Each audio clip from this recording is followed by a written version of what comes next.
2024년이 벌써 5월입니다. 설날이 지나고 1차 전도 작정을 하고 부활절을 보내고 그렇게 4월이 오더니 찾아가는 목장 예배, 남산 걷기 하고 가족 여행으로 뿌리공원 다녀왔더니 절반이 후다닥 날아가 버렸습니다. 그리고 또 제 2차 전도 작정이 찾아옵니다. 산상 기도회도 곧 다가옵니다. 세상 일도 먹고 사는 일도 해야 할 일들도 너무나 많고 바쁘고 정신없는데 교회에 와서도 충단위의 전성기 80주년 프로젝트라고 작정합시다. 참여합시다. 전도합시다. 예배합시다. 또 가자고 하는 데는 또 왜 이렇게 많습니까?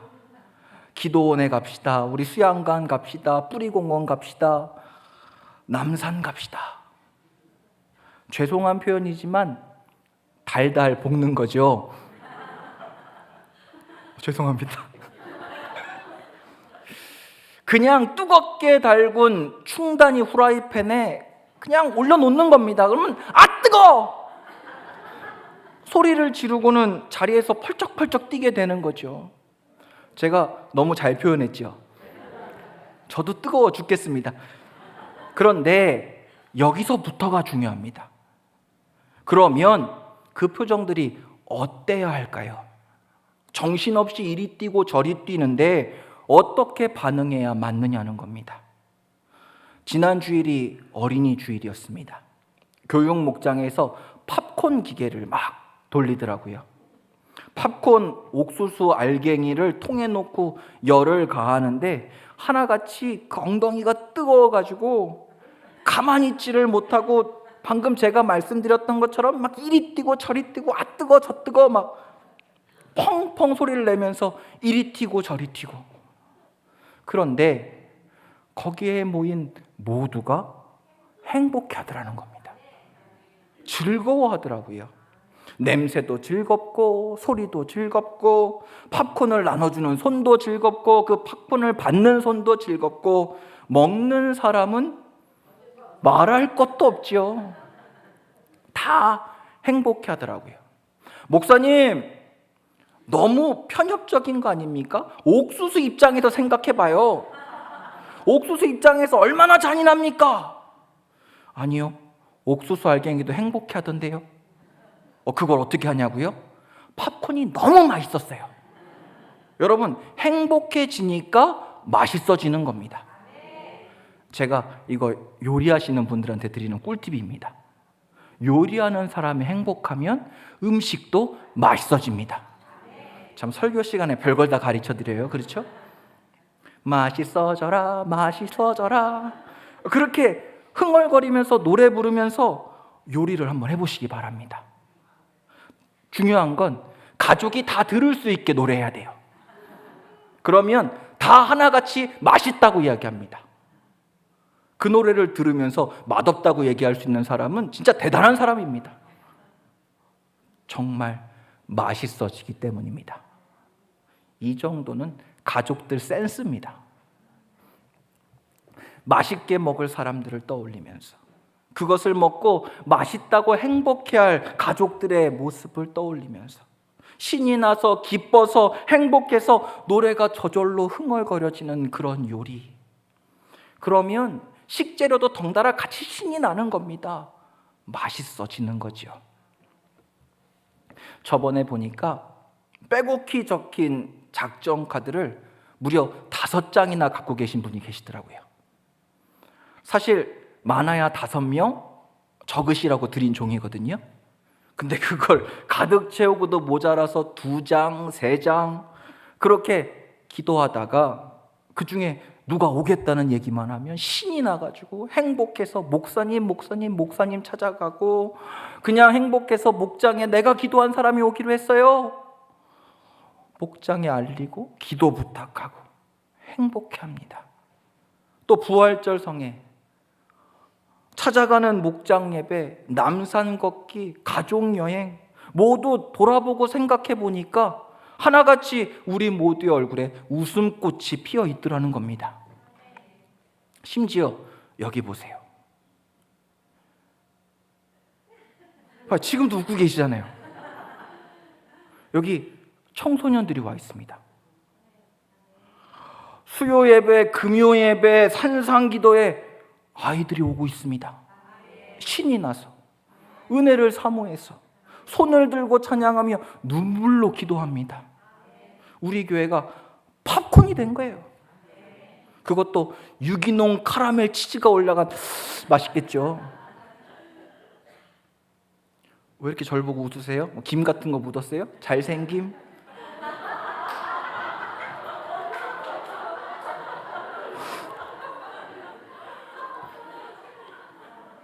저도 부끄러워요. 네. 저희 아내가 저한테 오늘 부탁을 했어요. 제발 이상한 얘기 좀 하지 말라고. 무슨 개그맨 될 거냐고. 여러분 괜찮죠?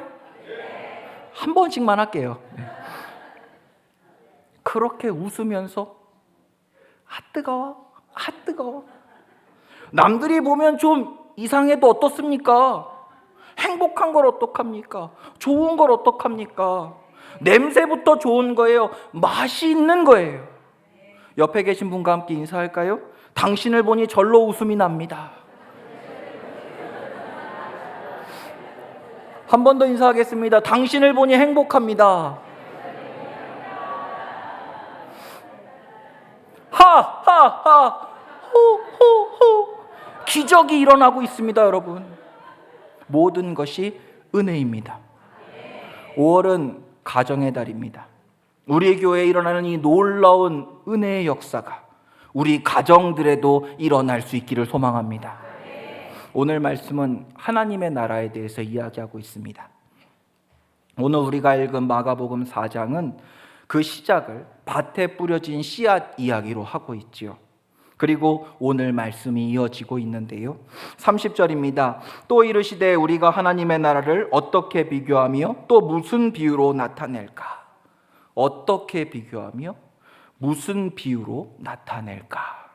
이 말은 이미 우리가 알고 있다라는 것을 전제하고 있습니다. 단지 깨닫지 못했다라는 거죠. 이건 과학의 수많은 법칙이라든지 수학의 법칙들과 같은 겁니다. 만유인력의 법칙, 상대성 이론, 피타고라스의 정리 등등. 사실 그 시작은 다 우리가 생활하는 일상생활에서 발견되어지고 또 시작된 것들이죠. 그게 심화되어 가다 보니까 복잡해지고, 그러다 보니까 에이 모르겠다, 난 몰라 라고 이렇게 되는 겁니다. 그래도 원리를 알고 나면 여전히 자세한 건 모르지만 그게 나와 나의 삶과 전혀 동떨어진 것이 아니라는 것은 알게 되는 거지요. 하나님의 나라, 제자들에게 이 하나님의 나라란 추상적인 개념이었습니다. 두리뭉실한 개념. 오늘도 하나님 나라를 이야기하면 죽은 후에나 가는 나라라고 생각하는 사람들이 많이 있습니다. 그런데 이 말은 여러분 틀린 말입니다. 제자들은 더 그렇습니다. 왜 그렇습니까?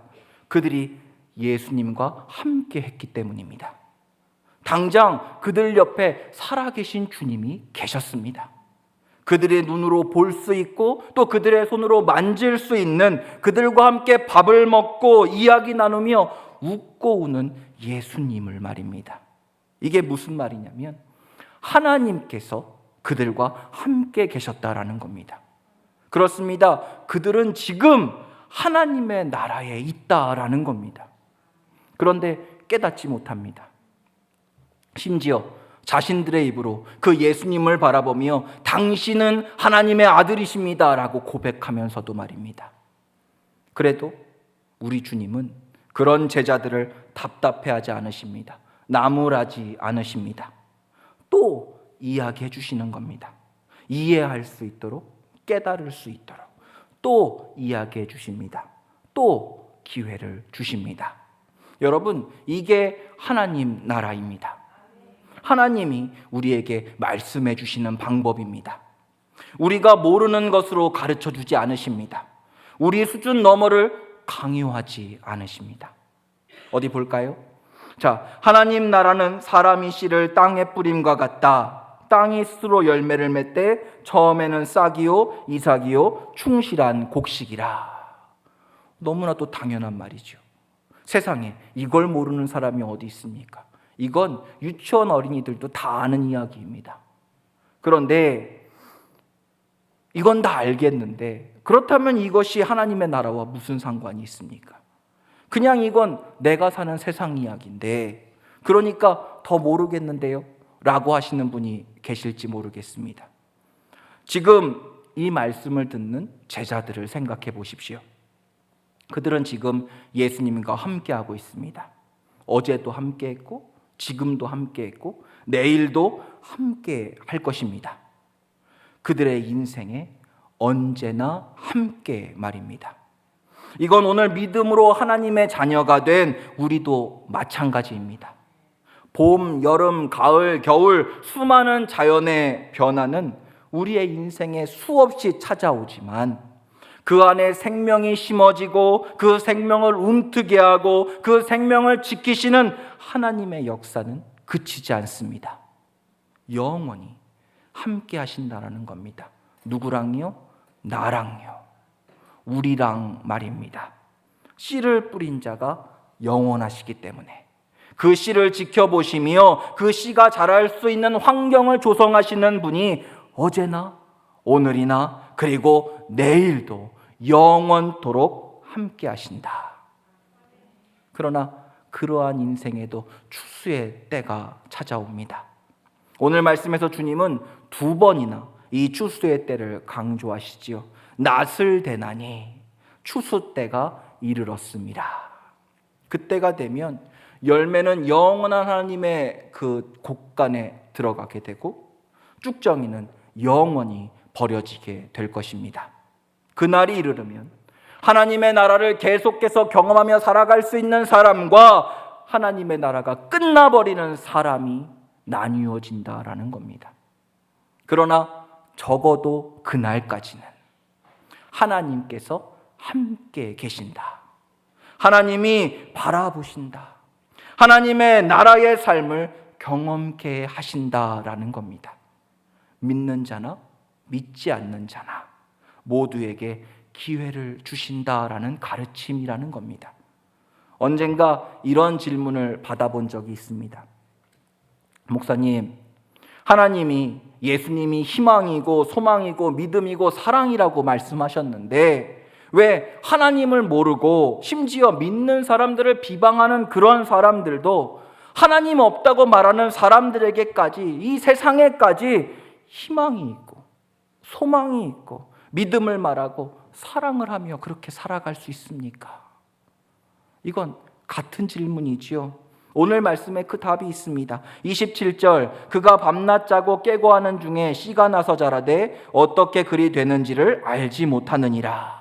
씨가 자라는데 사람도 모르고 씨앗도 모르는데 자란다. 어떻게 그리 되는지 아무도 알지 못한다. 그리고 이어지는 28절 땅이 스스로 열매를 맺되 그런데 땅이 열매를 맺을 수 있도록 돕는다라는 겁니다. 이런 말입니다. 하나님을 믿고 바라보는 우리들이나 하나님을 모르고 심지어 하나님을 비방하며 살아가는 사람들이나 하나님이 열매 맺을 수 있는 환경을 지켜주신다라는 겁니다. 기회를 허락하신다라는 거죠. 이해가 되지 않으시나요? 그러면 우리가 요즘 계속 묵상하고 있는 창세기 말씀을 떠올려 보십시오. 죄인은 죄악을 지은 아담과 하와에게 하나님은 말씀하신 바 바로 즉결 심판을 허락하지 않으시고 도리어 가죽옷을 지어 입혀 주셨습니다. 또 죄악으로 가득 찬 세상에 하나님은 에녹을 보이셨고 무드셀라를 통해 경고하셨습니다. 에녹은 365세에 하늘로 올림받았고 무드셀라는 가장 긴 965세를 살았습니다. 거기서 끝이 아닙니다. 하나님은 노아를 통해서 120년이 넘는 세월 동안 산 위에 방주를 짓게 하시는 그런 말도 안 되는 장면을 계속해서 사람들에게 보여주셨습니다. 심지어 그래도 깨닫지 못하니까 세상의 수많은 짐승들, 그것도 그들이 한 번도 본 적 없는 그런 모든 동물들과 곤충들을 다 포함해서 그들 곁을 지나 한 길로 방주를 향해 올라가는 대광경을, 장면을 보이시기까지 해주셨습니다. 말씀은 이를 이렇게 기록합니다. 노아가 방주에 들어가던 날까지 사람들이 먹고 마시고 장가들고 시집가더니, 무슨 말입니까? 그들의 일상이 그대로였다라는 겁니다. 먹고 마시고 장가들고 시집가고 인생의 생사화복이 다 그대로였다라는 겁니다. 지켜주신 겁니다. 믿는 자나 믿지 않는 자나. 믿는 노아뿐만 아니라 수많은 그 시대의 사람들을 모두 다 지켜주신 것입니다. 하나님께서 그들의 일상과 함께 해주셨다라는 겁니다. 그러나 이어지는 말씀, 홍수가 나서 그들을 다 멸망시켰으며, 오늘 주님의 말씀과 같습니다. 추수 때가 오면 곧 낫을 드나니. 지금은 이 땅에서 단 한 명의 예외도 없이 믿는 자나 믿지 않는 자나 모두가 경험하는 이 불완전한 하나님의 나라가 완전한 하나님의 나라로 바뀌어지게 되면, 그렇습니다, 더 이상 믿음, 소망, 사랑은 그들의 입에서 사라지게 될 것입니다.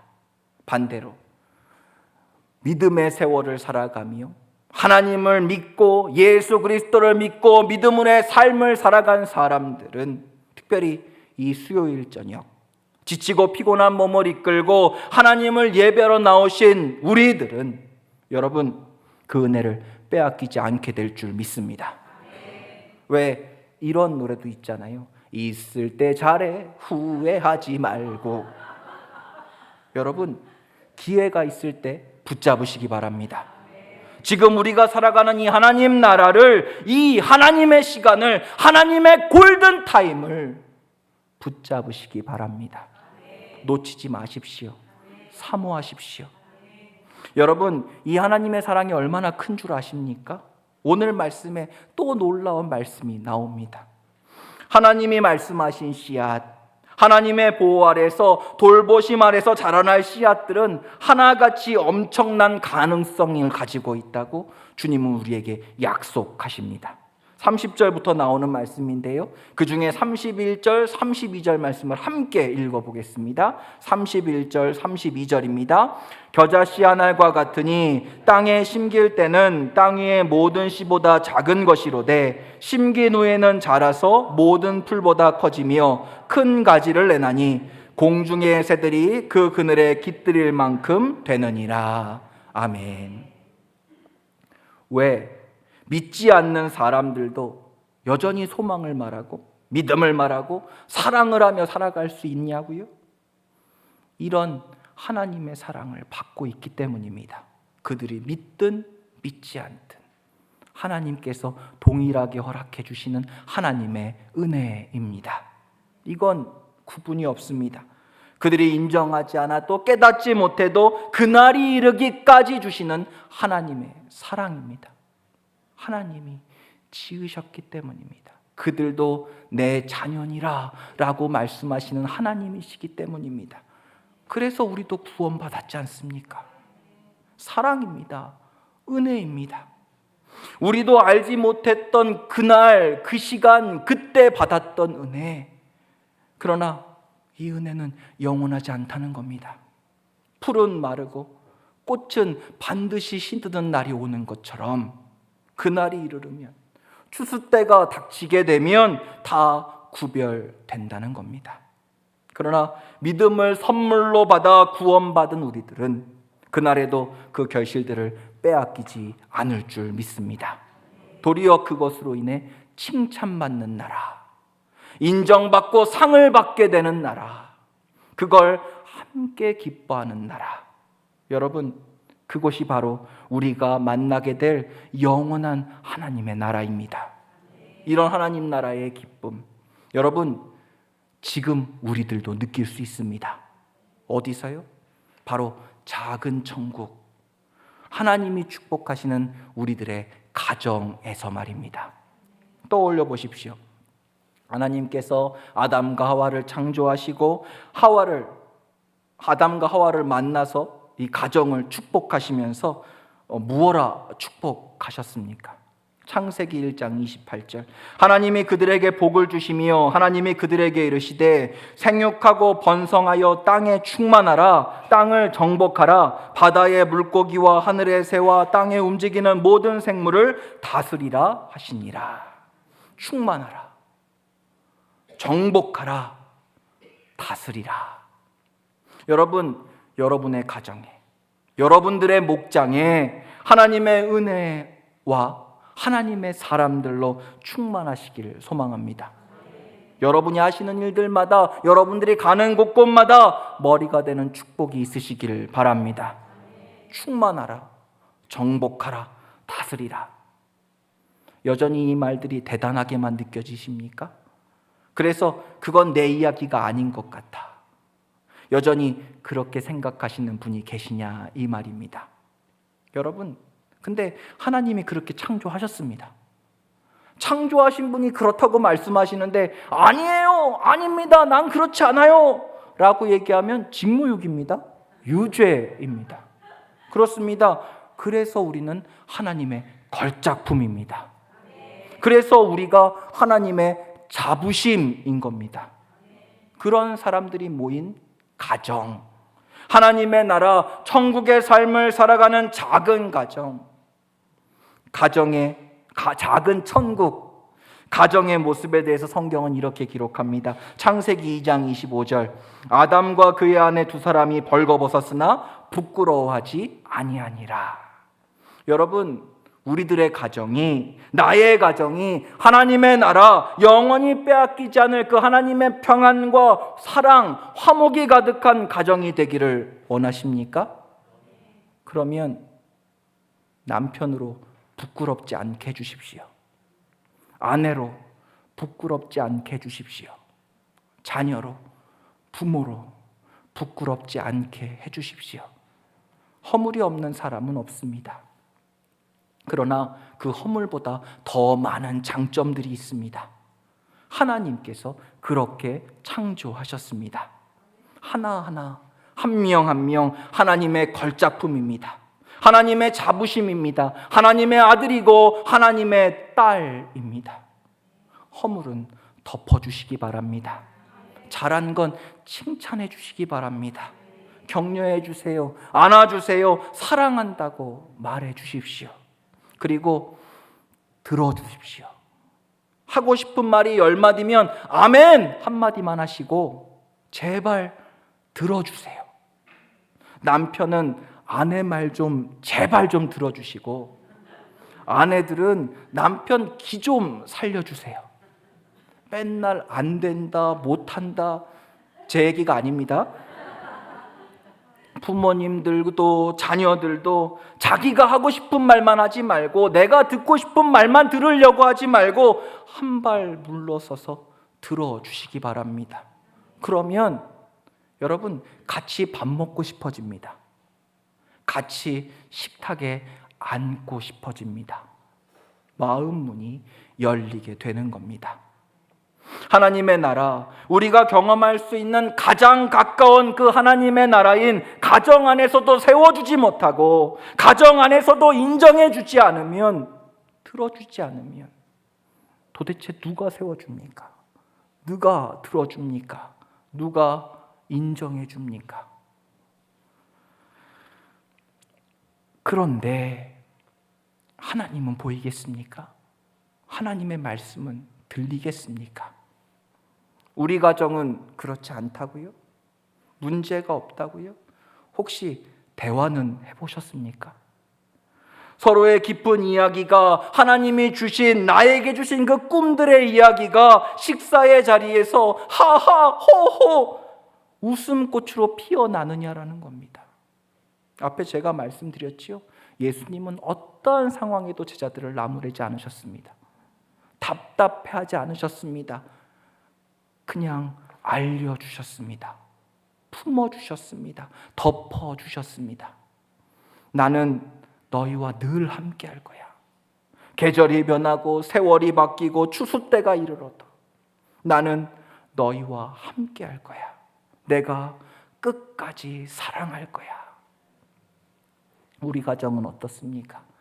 우리 가정에 예수님이 계십니까? 우리의 자녀들에게 예수님과 같은 부모님이 있습니까?